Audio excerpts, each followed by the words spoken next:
नमस्कार, स्वागत है आपका बैटल ऑफ बंगाल के एक और धमाकेदार एपिसोड में। पश्चिम बंगाल की सियासत आज उस मोड़ पर है जहां हर बार और पलटवार इतिहास लिख रहा है। आगामी चुनावों को देखते हुए राज्य की सभी प्रमुख पार्टियां अब सीधे टकराव की स्थिति में है। इसी कड़ी में हावड़ा की शिवपुर विधानसभा सीट इस समय चर्चा के केंद्र में है।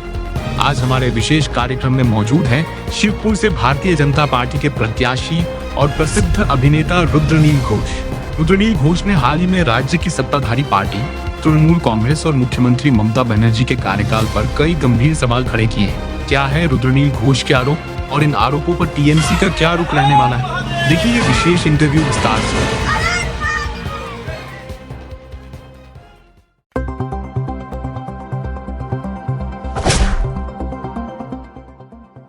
দেখুন, প্রথম জায়গাটা হচ্ছে যে আমাদের এখানে কংগ্রেস এবং বাম পশ্চিমবঙ্গে এই দুটোই বিরোধী পক্ষের রাজনীতি মানুষ দেখতেন। তো তারপর আলটিমেটলি কংগ্রেসের নোটে গাছটি মুড়লো এবং তারপর বামেদের যত পাওয়ার আশা মুড়লো। এই দুজনকেই প্রত্যাখ্যান করেছে পশ্চিমবঙ্গের মানুষ সময়ের ডাকে, কারণ তারা দুজনেই সরকার চালিয়েছে। মানুষ তাদের বিশ্বাস করে নিয়ে এসেছিলেন, মানুষ তাদের পরীক্ষা করেছেন এবং তারপর তাদের প্রত্যাখ্যান করেছেন। কেমন? এবং এই দুটি দলেরই যারা রাজনৈতিক কর্মী তারা নিজেরাও হতাশাগ্রস্ত, কারণ তাদের যে নেতৃত্ব, তাদের যে নেতারা, তারা মানুষের মন বোঝার থেকে বেশি নিজেদের যে ইগো, নিজেদের যে ভাবনা, সেইটাকেই সমাজের উপরে জোর করে চাপিয়ে দিতে গেছেন। কংগ্রেস তারা এমনটাই ভাবনা তৈরি করেছিল যে গান্ধীজি বা গান্ধী পরিবার ছাড়া ভারতবর্ষের কোনো মানুষ তারা স্বাধীনতা আন্দোলন করেনি, তারা ত্যাগ করেননি। যে কংগ্রেস স্বাধীনতার লড়াই লড়েছিল সেইটা যে এই ইন্দিরা কংগ্রেস বা রাহুল কংগ্রেস নয়, ওটা যে কংগ্রেস মানে সম্মিলিত মঞ্চ ছিল সবার জন্য। এই সত্যি ইতিহাসটাকে তারা লুকিয়ে যত বিপ্লবীরা প্রাণ বলিদান দিয়েছেন, বিশেষ করে বাংলা থেকে একের পর এক বিপ্লবী যাদের এই স্বাধীনতার যুদ্ধে, স্বাধীনতার লড়াইতে ব্রিটিশের বিরুদ্ধে বিরাট বড় অবদান ছিল। আপনারা কংগ্রেসকে দেখেছেন, এই মাটি থেকে যে দুটো বীজ মন্ত্র উঠে এলো, জনগণ মন এবং বন্দে মাতারাম, রবীন্দ্রনাথ ঠাকুর এবং বঙ্কিমচন্দ্র, সেইগুলোকে বড় করে কখনো উদযাপন করতে আজ যখন কথা বলছি তখন বন্দে মাতারামের 150 বছর, এই সমস্ত কিছুই কংগ্রেস অগ্রাহ্য করেছে। আগে মানুষ জানতে পারতেন না, কিন্তু তারা ফেলিওর হবার পরে মানুষ যখন তাদের থেকে বেকারত্ব বা গরিবদের জন্য কি হওয়া সেইগুলো দেখতে পেলেন না, তখন মানুষ সরে গেল। তাদের কর্মীরাও দুঃখে চলে গেলেন, এখন প্রায় কোমা স্টেজে রয়েছে। তারা ঠিক করতে পারেন না যে তৃণমূল তাদের শত্রু না ভাই। কেমন? তাদের গর্ব থেকেই তো মমতা বন্দ্যোপাধ্যায়ের জন্ম, তাই না? সেই মমতা বন্দ্যোপাধ্যায় তাদের ছবল দিল, তাদের দল ভাঙলো, তাদের কর্মীদের গুলি করে মারলো। এখন তারা INDIA জোটে রয়েছে। এটা কি মানুষ মানতে পারবে? সিপিএম এর ক্ষেত্রেও ঠিক তাই। আমাদের পুরো সমাজকে সিপিএম নিজের মতো একটা সমাজ বলে চালাবার চেষ্টা করেছেন। যা বিদেশি সেইটাকেই স্বদেশী বা পশ্চিমবঙ্গের রুচি বা সংস্কার বলে তারা চালাবার চেষ্টা করেছিল। আমাদের যে সনাতনী সংস্কৃতি সেটাকে পুরো ঢেকে দিয়ে সম্পূর্ণ বিদেশি একটা সংস্কৃতিকে চাপিয়ে এবং নিজেদের লেখা ইতিহাস রমিলা থাপারদের দিয়ে সেটাকেই চাপাবার চেষ্টা করেছিল। এরাই তুলেছিল যে রাম এখানকার নয়, রাম বহিরাগত। আমি যে শিবপুর বিধানসভা কেন্দ্রে দাঁড়িয়ে কথা বলছি, যেখানে বিজেপি মনোনীত আমি প্রার্থী, আমার বাড়ি, আমার পাড়া, আমার পড়াশোনা, আমার স্কুল, আমার কলেজ, আমার ছাত্র রাজনীতি, এমনকি আমার সংস্কৃতি চর্চা এই মাটি থেকে। আমাদের এখানে রাম রাজাতলার মন্দির রয়েছে 300 বছরে। যে রাম না থাকলে দুর্গাপুজো এই শরৎকালে বাঙালি করতেই পারতো না, অকাল বোধন না হলে ওই বাসন্তী পুজোই হতো। এই এত কিছু জানবার পরে ইতিহাসটাকে বিকৃত করার চেষ্টা করে বামেরা। যে মাটিতে অধিকাংশ লোকজনের নাম রাম দিয়ে, যে মাটিতে জায়গার নাম রাম দিয়ে, এমনকি সিপিএম এর সীতারাম ইয়েচুরিও আছেন। যাই হোক, আর কি বলবো, ভগবান লেনিন ওনার মঙ্গল করুন, উনি যেখানেই আছেন। এই যে পুরো যে মিথ্যেটা তারা করতে গিয়েছিল, সেইখান থেকে মানুষের নজর সরে গেছে। তৃণমূল অত্যন্ত আন্তরিক দল চুরির ব্যাপারে। চুরি ছাড়া কাজ নেই, দুষ্কৃতি ছাড়া তাদের সাজ নেই, এটা সবাই জেনে গেছেন। আমরা হাওড়ায় যেখানে দাঁড়িয়ে কথা বলছি 500 বছরের পুরনো শহরকে বিগত 15 বছরে ডাস্টবিনে পরিণত করেছে তৃণমূলের সরকার। তাই এখানে বামেদের নিয়ে আলোচনার প্রয়োজন নেই। বামেরা প্রার্থী কারা হয়েছে এখানে সেটা নিয়ে নিজেরা দ্বন্দ্বে জড়িয়ে পড়েছেন। কেমন?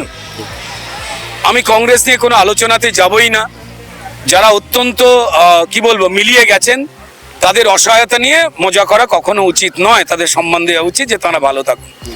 তৃণমূলের চুরি জোচ্চুরি আমরা সবাই জানি। একের পর এক লোক চাকরি বাকরি, চাল ডাল রেশন।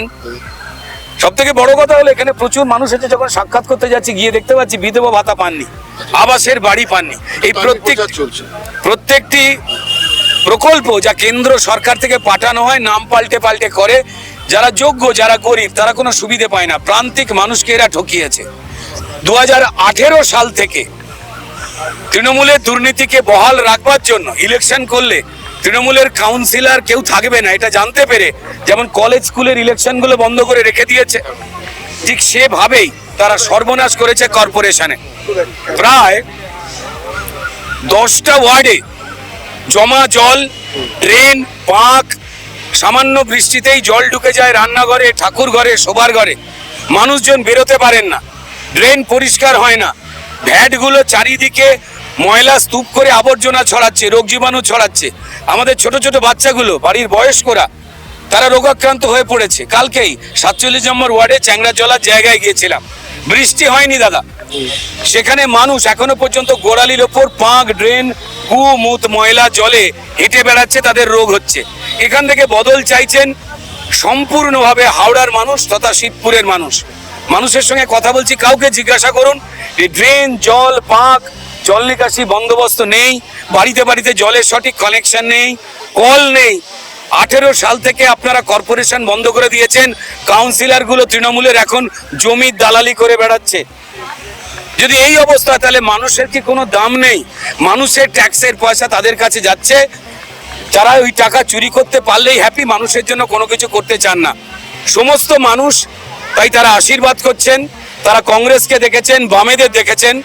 তারা জানেন যে ভারতবর্ষের 28টা রাজ্যের মধ্যে 20টা রাজ্যে লুটপাটিন ভোটে হিন্দু, মুসলমান, শিখ, খ্রিস্টান, জনজাতি, উপজাতি সবাই বিজেপির সরকারকে এনেছে। 28টার মধ্যে 20টা রাজ্যের মানুষ উন্নয়ন করে ফেললেন। আমাদের ছেলেপুলেরা এখান থেকে চাকরি বাকরি না পেয়ে অন্য রাজ্যে চলে যাচ্ছে, বিজেপি শাসিত। কারখানাগুলো একের পর এক হাওড়াতে বন্ধ হচ্ছে। বড়, বিরাট বড়, এখানে শিল্প নিয়ে বিরাট বড়। গলিতে জল ঢুকে গেলে কোন কারখানা চলবে? তোলাবাজি যদি করে কনস্ট্যান্ট, কোন কারখানা চলবে? তৃণমূলের চোলাবাড়ি ছাড়া কাজ নেই। আমাদের পোস্টার টোস্টার কেটে দিচ্ছে, ছিঁড়ে দিচ্ছে, এভাবে জিততে পারবে না। মানুষ তাদের তাড়াতে চাইছে, কারণ জানে বলে বলে কোনো কাজ হয়নি। ক্রমাগত চুরি ছাড়া আর তাদের কোনো ইন্টেনশন নেই। তাই হাওড়ার সমগ্র মানুষ তাদের পাড়ার ছেলে, হাওড়ার ছেলে, এখানের ভূমিপুত্র, যার এখানে বেড়ে ওঠা, যে কোনো জায়গায় গেলেই পরিষ্কার 10টা মানুষ অন্তর অন্তর মায়েদের, বোনেদের, দাদাদের সঙ্গে দেখা হচ্ছে।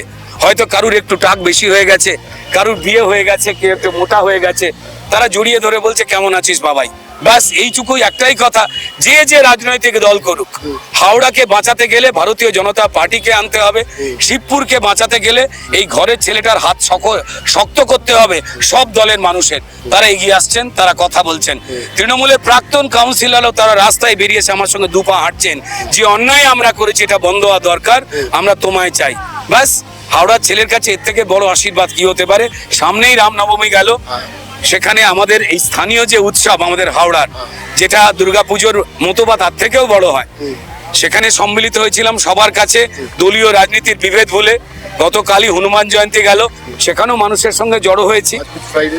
ব্যাস, গুড ফ্রাইডের সময়ও চলছে, সেখানেও আজকে বেশ কিছু দিদি তারা চার্চে যাওয়ার আগে ছবি তুলে গল্প করে গেলেন। তারাও জানেন প্রত্যেকটা মানুষ এই জল জঙ্গল দুর্নীতি থেকে বেরিয়ে আসছে। পুলিশ ক্রিমিনালের যে সহাবস্থান, এটা বেরিয়ে আসছে, এখান থেকে বেরিয়ে আসছেন। মুখ্যমন্ত্রী বলে দিয়েছেন রাত 8টার পর মায়েরা বোনেরা বেরোবে না। এমন সময়টা আসতে চলেছে, মায়েরা বোনেরা এতটাই অপমানিত হয়েছেন এই কথায়। আমার প্রত্যেকটা মা বোন বেরোবে, সেই বন্দোবস্ত বিজেপি করবে। কিন্তু সেদিন লজ্জায় মুখ্যমন্ত্রী যিনি হেরে যাবেন, যিনি সাধারণ নাগরিক হয়ে যাবেন, তিনি বেরোতে পারবেন তো? এর বাইরে কিছু বলবার নেই। প্রচারে মানুষের সঙ্গে যাব, কথা বলবো।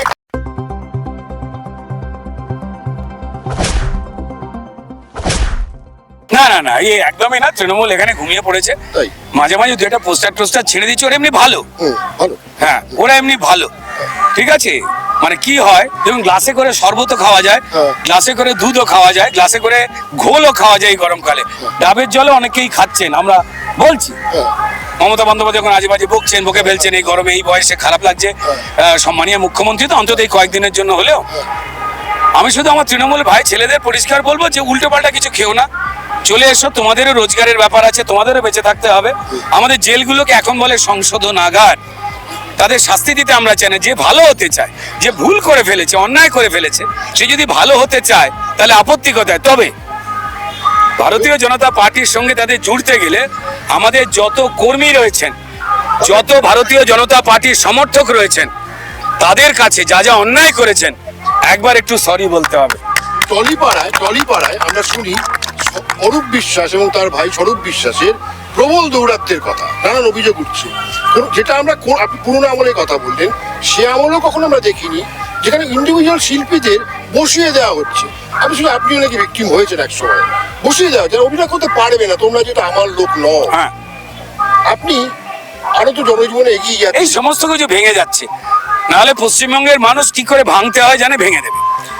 যারা যারা এই অন্যায়গুলো করেছেন, ঈশ্বর তাদের ভালো করুন, ভগবান শ্রী রামচন্দ্র তাদের সুবুদ্ধি দিন। আর নাহলে আমাদের হনুমানজি আছেই তো গদা হাতে, গদা পড়বে, জানি না কি হবে, বেলপাতাও পড়তে পারে, ফুল বেলপাতা।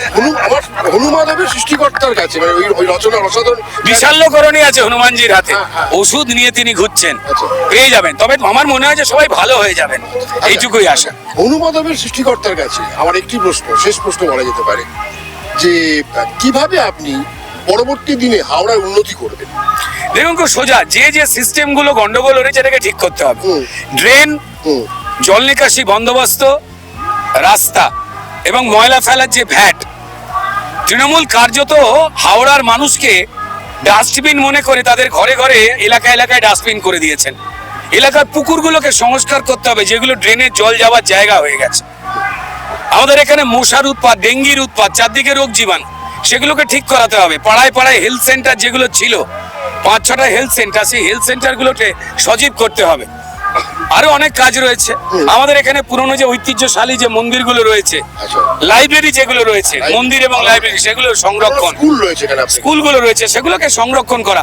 মানুষ সবাই চাইছেন, তৃণমূল এগুলো বন্ধ করেছে। আবার মানুষের সাহায্য নিয়ে, তাদের পরামর্শ নিয়ে, যারা সিনিয়র রয়েছেন দল মত নির্বিশেষে, তাদের পরামর্শ নিয়ে করবো। আর বাকিগুলো তো জানি। আর সবার আগে ক্রিমিনালদের দেওয়াল ধরানো হবে। তাই? হ্যাঁ, তারা দেওয়াল পারবেন? সিন্ডিকেট বাজি, তারা দেওয়াল নিজেরাই ধরতে চাইছে, তো ভালো হতে চাইছে সবাই, বিশ্বাস করুন। তৃণমূল একটি ক্লাব, ক্লাবে ক্যারাম খেলা হয়ে গেছে, 26-এ ক্যারাম বোর্ড নিয়ে মমতা বন্দ্যোপাধ্যায় চলে যাচ্ছে। আর রানী কি এবার খুব টেনশনে আছে? হ্যাঁ হ্যাঁ, রানী আছেন টেনশনে, কখন কি হয় কে জানে। ভেজাল দিয়ে আর চলে না, তাল কেটে যায় সব গানে। নমস্কার।